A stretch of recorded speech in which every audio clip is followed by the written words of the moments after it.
Балам, келе қойшы. Саған айтар бірнеше өсиетім бар. Құлақ салып тыңдай қойшы.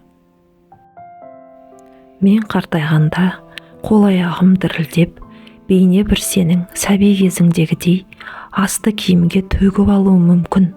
Сол кезде сен сабыр еткейсің.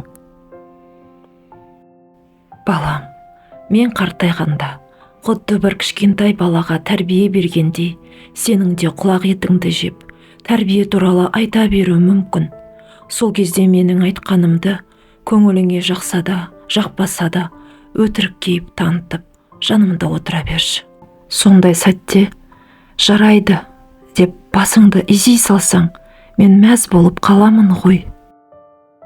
Мен қартайғанда істеген ісімді, сөйлеген сөзімді ұмытып қаламын. Маңызы жоқ істер үшін басыңды ауыртып сөйлей беретін болармын.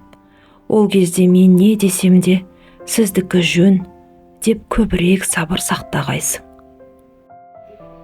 Мен қартайғанда кейде сыртқа шығып таза ауа жұтқым келеді. Құдды сенің бала күніңде арбаға салып алып, сыртқа алып шыққанымдай. Мені де далаға алып, шығып серуендетіп тұрсаң.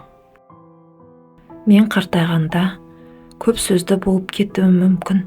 Ол кезде екі құлағыңды басып тұра қашпай, «Иә, сіздікі дұрыс» деп басыңды изей сал. Балам, осы уақытқа дейін Алла тағаладан сенің амандығыңды тілеп келдім. Тек сені жақсы болсын деп қолымнан келгеннің барлығын жасадым. Сен әрдайым ұзақ іс сапарда болғанда, тіпті ұйықтар алдында да мен сенің амандығыңды тіледім. Балам, құлыным, мен қартайғанда мені қараусыз қалдырмашы. Ол кезде мен бейне бір сенің кішкентай кезіңдегідей асырауға мұқтаж боламын. Балам, мен о дүниелік болғанымда, егер Алла тағала маған мүмкіндік беретін болса, мен сен үшін дұға ететін боламын. Ал сен бұл өмірде мен үшін, анаң үшін дұға етші, балам.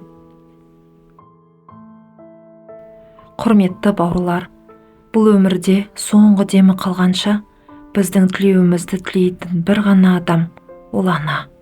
Сондықтан аналарыңызды көз тірісінде қадірлей біліңіздер.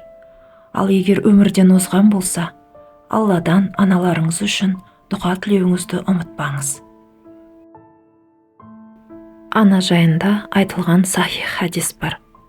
Жахима дейтін бір сахаба пайғамбарымызға келіп, «Я Расулалла, мен де жорыққа аттанғым келеді.